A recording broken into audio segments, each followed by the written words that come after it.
ठीक है, मेरा नाम अर्चना है और मैं उत्तराखंड के विलेज खिलोगी से आती हूँ।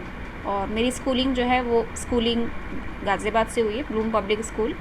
उसके बाद मैंने अपना ग्रेजुएशन किया है बीएससी इन मैथमेटिक्स ऑनर्स, जो कि मेरा दिल्ली यूनिवर्सिटी से, लक्ष्मीबाई कॉलेज से। और उसके बाद मैंने बनारस हिंदू यूनिवर्सिटी से एमएससी इन प्योर मैथमेटिक्स किया है। ये सब मेरा 2018 तक बिना किसी गैप के कंप्लीट हो चुका था। उसके बाद मैंने CSIR और गेट का एग्ज़ाम क्लियर किया। दैन लॉकडाउन के टाइम पे मैंने ये इसरो के एग्ज़ाम की जो भी प्रिपरेशन थी वो करी। और इसरो का जो ये फॉर्म आया था ये ईयर 2019 दिसंबर में आया था और हमारा एग्ज़ाम अप्रैल 2020 में होने वाला था, बट लॉकडाउन की वजह से वो पोस्टपोन हुआ।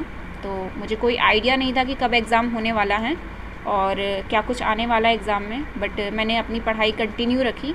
जो भी बेसिक मैथमेटिक्स होती है, हायर मैथमेटिक्स होती है, सारी चीज़ें मैंने रिकॉल करी। मेरे पास बहुत सारा टाइम था लॉकडाउन के टाइम पे, तो ये सारी चीज़ें मैंने रिकॉल करी और एक के बाद एक मेरा फिर एग्ज़ाम और इंटरव्यू ईजिली क्लियर हो गए। जब आपने फॉर्म भरा था तो क्या सोचा था आपने कि आपको क्लियर हो जाएगा? मैंने फॉर्म ये सोच के भरा था, मुझे हमेशा से ये चीज़ पता थी कि मुझे किसी ऐसे फील्ड में जाना है जहाँ पे मैथ्स की रिक्वायरमेंट हो, क्योंकि बाकी मैं कुछ और नहीं कर सकती, मेरी जनरल नॉलेज कुछ भी नहीं है। तो जो वो पोस्ट निकली थी उसमें रिक्वायरमेंट सिर्फ यही थी कि एमएससी इन मैथमेटिक्स, बस उसी को देख के मैं अट्रैक्ट हो गई और मैंने सोचा कि यही पोस्ट है, इसी को भर लो। तो मैंने वो पोस्ट भर ली।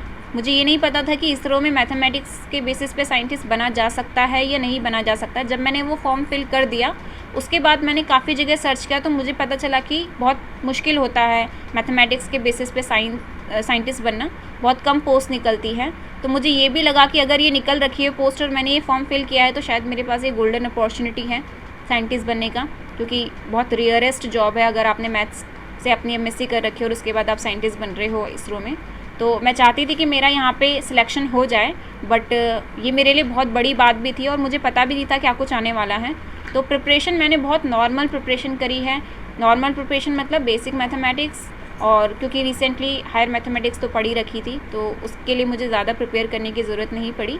और बच्चों को पढ़ाते पढ़ाते, दूसरों के डाउट सॉल्व करते करते मेरे खुद के डाउट सॉल्व हो गए, मेरे एग्ज़ाम्स क्लियर हो गए। CSIR का एग्ज़ाम भी इसी तरीके से क्लियर हुआ, गेट का एग्ज़ाम भी इसी तरीके से क्लियर हुआ और इसरो का एग्ज़ाम भी मेरा ऐसा ही क्लियर हुआ।